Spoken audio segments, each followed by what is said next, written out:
Seahawks are the #1 playoff threat. That, according to ESPN insider Mike Sando, who says no team can match Seattle's combination of playoff pedigree and current performance level. That, and running back Marshawn Lynch is expected to return from injury. That's why the Seahawks top this list, even though other teams had better regular seasons overall. The Panthers are second, Cardinals third, with the Patriots and Bengals rounding out his top 5. We welcome in Ryan Clark to the house. How are you doing? Welcome back. Yes, happy 2016. Really bringing your A game with the bow tie and the shirt. Hey man, you know, new year, new suit. It's my Founders Day. We'll talk about it. You know what I mean? We'll talk about it. Let me tell you what, Stephen. I like it. I'll say it up front on the record. I like it.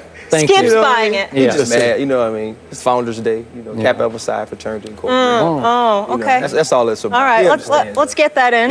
He knows about the right decision in 1911. All right. Are you buying what Mike Sando said here about Seattle #1? I think it's tough to rank them #1, but they are a threat. It also plays to the fact that they are a wild card team, and people know that they're not wild card caliber. This is a team with a Super Bowl pedigree, a quarterback who I don't know if it was his visit to Mexico with Sierra during the bye week, but he's been a different man since week 9 of the season. He's come back. Inspiration is something special. You know, but he's come back and he's playing. Before the bye week, you remember, they just beat Dallas, who was a bad team, 13-12 by 1 point. And offensively, they could not move the ball. Since then, other than the St. Louis Rams game, this has been a 30-point or more offense. Guys who were once called pedestrian and average receivers in Curse and Baldwin are making plays left and right. And this is without Jimmy Graham. I do feel like once Jimmy went out, it kind of let everybody relax and say, you know what, we can just be the Seattle Seahawks we've been the last 2 years. I still have the Carolina Panthers as the #1 team. I do, because I think these teams are both driven by the quarterback. The emergence of the Seattle Seahawks didn't come because this defense just got so together or got so right, like we were waiting on them. Russell Wilson became a better pocket passer. He went from a guy who I wouldn't have put on my Pro Bowl ballot to playing like an MVP toward the end of the season. But I feel like when it comes down to Cam Newton right now and Russell Wilson matched up in the game to get to the Super Bowl, that Cam Newton outdoes him and outplays him. To have to go to Minnesota, which is a team you drummed 4 weeks ago, I think they'll go and take care of that business. But to maybe have to go to Arizona and Carolina, Carolina, then Arizona, to get to the Super Bowl, I just think that's too tough of a task to rank this team #1, given what their journey would have to be. That's fair. I don't have a problem with those who dispute they shouldn't be ranked #1 because of all the points that you just mentioned. A matter of fact, I'll go a step further.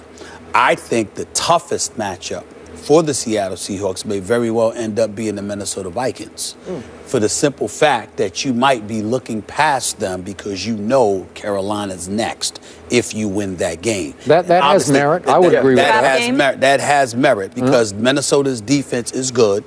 Adrian Peterson is still the best running back in football, and Teddy Bridgewater can limit mistakes. Now, he's not going to knock your socks off, but the mistakes, if kept at a minimum and somehow, some way you can run the football effectively, it can open things up for you. I'm not saying it's going to happen because I'm definitely picking Seattle to win that game, but I'm saying that they need to be careful not to look past Minnesota and address them with the level of respect that they deserve, because sometimes when you've got the Giants waiting for you, which is Carolina this year at 15-1, who was on the verge of being unblemished before they went down the ATL and all of this other stuff with everybody talking about Cam and everything else. If you're Seattle with the kind of rough riders they have in that locker room, the challenges that they're willing to face, they're the kind of dudes that are salivating at the possibility to go up against Carolina, because when you've got that dog inside of you, you want that kind of matchup. Correct me if I'm wrong. So because of it, with everyone talking about Carolina,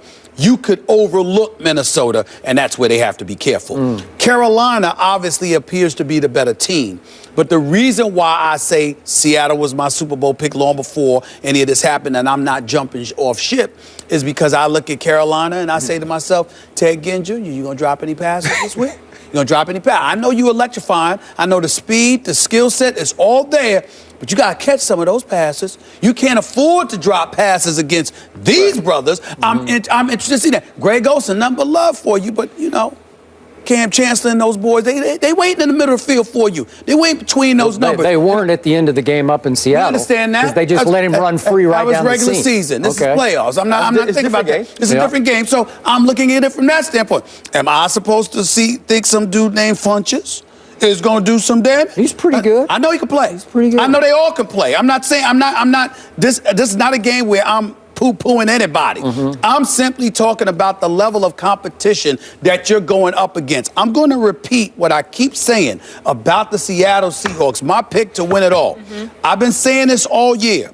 The Seattle Seahawks, nobody wants a title, in my opinion, more than them. They believe that they should be standing here today as the two-time reigning defending Super Bowl champions if it were not for the stupidest call in Super Bowl history by Pete Carroll, by Darrell Bevell, one the other or both of them. Oh, just don't get me started with that. The point is, because of that, it cost them a Super Bowl. And now, you 4 wins away? 4 wins away. We win 4 games, and we make amends, if at all possible to make amends for something like this. We make amends for what we gave away last year. I think they're highly motivated. I think if anybody could beat them, you're right, Carolina can knock them off. But if there is a team that I believe can knock Carolina off, yeah, I agree with that. It is Seattle. Okay. I just wish it was going to be in the NFC Championship game. Okay. I'm going to restate what I said yesterday, sitting right in the same seat on this very show. If you were that sold, and I'll be the first to admit, I'm very intrigued by Seattle, but if you were that sold, we got to quit tiptoeing around this. You should just plunge right out there and say that Seattle is going to win it all. They're your pick. I said stand behind it. But you said, no, I don't know about the Carolina game. You said I'm up in the air about the Carolina. I said Carolina should be the favorite. Carolina has been a better team this year, but I am picking Seattle to win it all. I'm not jumping ship. So you got it. Okay, well, I didn't get that from you yesterday. I didn't understand it. It's on tape, Skip. They can call it up. I said it. I didn't get that. I said it, Skip. No, I think you tiptoed. I think it had reservations and caveats all in it. Put a call in the Wild Hack. Now it has conviction, though. You have Seattle going all go that far. I'm saying Antoine Lewis, David Reed. It should be over. Okay, we're on record. Okay, we'll do it right now. On record, Seattle will beat Carolina at Carolina. Yes. Now he's getting you're nervous. Smiling. Now you're smiling. I don't know about that smile. Getting nervous. I gotta confess. Here's my problem. Uh-oh. I'm rolling with Seattle. That's done. Okay. I really, as much as I want Seattle to win. You want Carolina to win, too, because of Cam. I want Cam. I would love to see Cam. That's fine. All right, I get it. So it's the emotional thing. That's fair. That's right. Yeah, man. Why? Y'all don't? You got to step away from it. Y'all do? Okay, but even, let's get back to Mike Sando's piece. All right. I love Mike Sando. Read every word he writes on ESPN.com. He's very good, very good. But he had to add the disclaimer at the top of this piece saying the odds are solidly against the Seahawks winning at Minnesota, at Carolina, at Arizona. It is. It's hard. But if you believe they're the best team in the playoffs, you should just plunge and say they're going to win on the road. It's been done before, but I will point this out. It's been since 1993 that a team got back to a Super Bowl. That was the Buffalo Bills, where they got back to the Super Bowl. They did that last It's hard. It is hard to do this. Also as a 6 seed. Yeah, as a 6 seed, and you look at it now as a positive because they got this close, 4 games away from righting the wrong, in your opinion, of that last play call. But in your opinion, not in my opinion, I thought it was a great call. I did. Super Bowl. It was a great play. The stupidest call. Okay. All right, fine. But usually teams suffer a hangover from that, and they just can't fight through it. Where you admitted to me, you agreed with me early in the year, there seemed to be dissension in that locker room aimed at Pete Carroll. I reported it, yeah. Okay, I got it. So has that just suddenly gone away? Yeah. Is the smoke cleared? Well, I don't want to say it's cleared. It's diminished on the list of priorities. Okay. And all I mean by that is that, look, we can't change what happened. What's in front of our face is here and now. This is possibly it. It's likely it for Marshawn Lynch. Yep. Right. It's possibly it for Cam Chancellor. They're looking at things like, look, even though Cam Chancellor's under contract, obviously, they don't revisit that contract situation now. It ain't going to go away. It's going to come back. That is true. The point that I'm trying to make to you is that it's one of those situations where they're like, look, it's a man's game. You played it. Bottom line is, that's not a priority. We can't worry about something. We can't change the past. It is what it is. We got this in front of us. We got to go back and go get it. That's the attitude. I think the thing that people miss a lot about winning Super Bowls is you talk about it's 4 games and it's 3 on the road, and then it'll be playing the AFC champion. It's hard to win Super Bowls. It's hard to win those games. I remember going to training camp every year as a Pittsburgh Steeler thinking that we have a chance to win the Super Bowl. And not every team goes into a year with that. But even saying that, the Pittsburgh Steelers have the most Lombardi trophies, and they only have 6.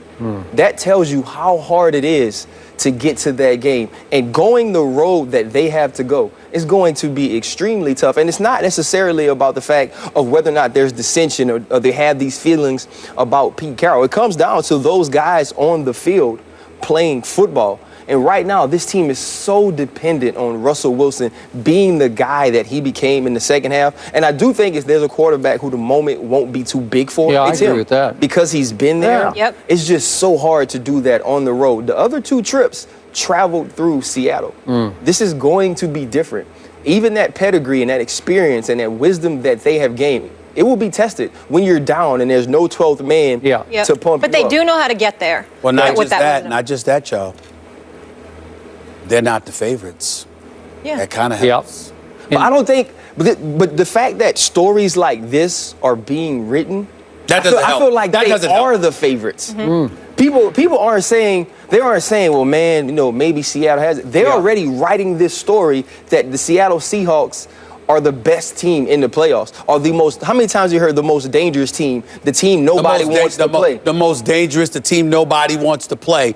But you look at Carolina and the year that they're having and the year that Cam's having. Right. And the fact that the road to the Super Bowl goes through Carolina. Carolina, to me, I get the impression that they're the favorites. And both Carolina and Arizona won at Seattle. That's right. Okay? Yeah. Now, last quick point in your favor here. We need to point this out.